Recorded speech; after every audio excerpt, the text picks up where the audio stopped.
시청자 여러분 안녕하십니까? 아무리 코로나가 기승을 부려도, 아무리 문재인 정권이 국민의 눈과 귀를 가리려고 해도 나라를 지켜내려고 하는 노력은 계속되고 있습니다. 원칙과 질서를 사수하고 진실을 파헤치려는 노력. 대표적인 사람이 윤석열 검찰총장과 최재형 감사원장입니다.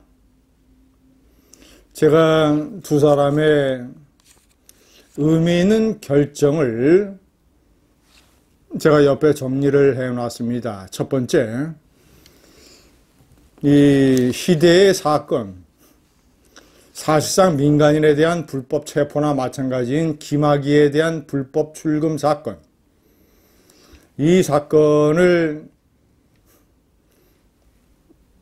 국민의힘이 고발을 해서 사건이 일단 서울 안양지청에 배당이 됐었습니다마는 안양지청에서 이 사건을 남부지검 안양지청이죠. 특별한 이유 없이 흐지부지 제대로 수사를 하지 않고 신고인도 한 달 넘게 조사를 하지 않고 이런 움직임을 보이자 윤석열 검찰총장이 직권으로 사건을 서울 남부지검 형사 3부에 배당을 했습니다. 격을 높인 거죠. 교체해서 강화를 했습니다.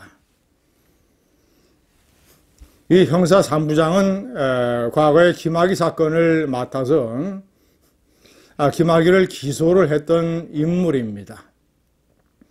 그러니까 국민이 보기에 상당히 공정성을 기할 수 있는 인물이죠. 이 형사 3부 부장검사의 활약이 기대됩니다.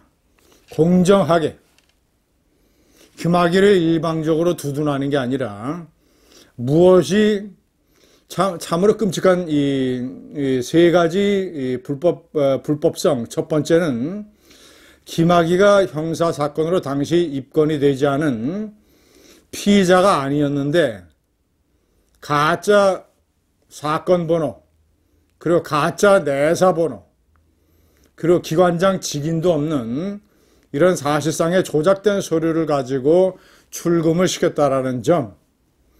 자, 두 번째는 수사기관의 장이 신청을 해야만 되는데 수사기관의 장도 아니라 일개 검사였던 대검의 그 과거사 범죄진상조사단 검사였던 이규원 검사가 일종의 사냥개가 돼서 설쳐됐다라는 점.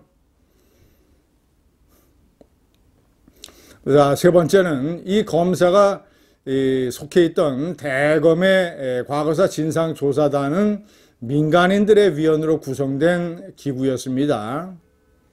수사 권한이 없는 곳입니다. 수사 권한이 없는 곳에서 마음대로 조작 서류를 해서 출금 조치를 시켰다라는 점. 자, 두 번째 명기한 대로 너무나도 이 어떤 불법성이 깜짝 놀랄 만한 수준이어서 판사와 검사들이 실명을 내걸고 아주 격렬한 어조로 비판을 하고 있습니다. 정유미 부천지청의 인권감독관, 현직 부장검사급이죠.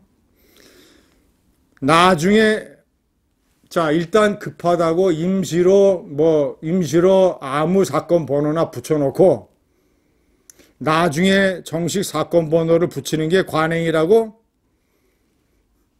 정말이지 관행 같은 소리 하고 있네. 검찰에 그런 관행 같은 건 있지도 않고 그런 짓을 했다가 적발되면 검사 생명이 끝장난다. 자, 공소장에 표지 하나만 비슷한 내용인데도 편의적으로 공소장에 표지 하나만 바꿨다고 징계를 받는 이런 사례도 거론을 했습니다. 김태규 부산지법의 부장판사, 검사가 조작된 서류로 출국을 막았다는 기사를 보고 순간 머릿속에 명멸한 단어는 미친 짓이다. 미친 짓이라는 표현을 써가면서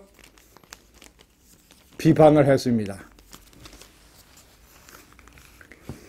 시청자 여러분, 세 번째에 명기한 대로 최지영의 감사원, 지난번에 월성 1호기 경제성 조작 사건을 감사했던, 그리고 증거 은폐를 적발해 냈던, 그래서 관련 서류를 검찰에 보내서 검찰의 수사가 가능하도록 만들었던 최지영의 감사원이 지난 11일부터 산업통상자원부를 상대로 탈원전 정책 자체가 하자가 있는지 없는지 감사를 진행하고 있습니다.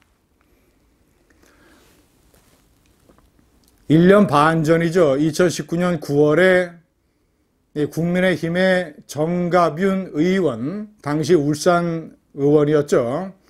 정가윤 의원이 국민들 500여 명의 동의를 받아서 공익감사 청구를 한 것을 그동안 코로나 그리고 월성 1호기 경제성 조작 사건 때문에 착수하지 못하다가 이번에 착수를 했습니다. 탈원전 정책이라고 하는 것, 이 문재인이 부산에서 사실상의 대선 후보 시절에 판도라라고 하는 공상 과학 영화 같은 이런 영화 하나 보고 눈물을 질질 짜면서 촛불파리 소년이 돼서 전격적으로 결심을 했던 탈원전 정책, 국가에는 에너지 기본 계획이라고 하는 국가의 가장 최상위 정책 중에 하나인 이런 기본 정책이 있습니다. 탈원전 같은 에너지의 주요 정책을 바꾸려면 에너지 기본 계획 자체를 수정을 해야 됩니다. 그런데 그 계획을 수정하지 아니하고 편의적으로 무슨 대통령 선거 공약 1호라는 이유만 대해서 국가의 근간이라고 할 수 있는 탈원전 정책을 하자투성이로 추진을 한 문재인 정권, 그 내용이 샅샅이 감사로 드러나게 된다면 이 줄 소송이 이어지게 됩니다. 탈원전 정책 때문에 피해를 받은 두산중공업을 포함한 관련 업체들, 하청업체들, 그리고 하청업체의 근로자들,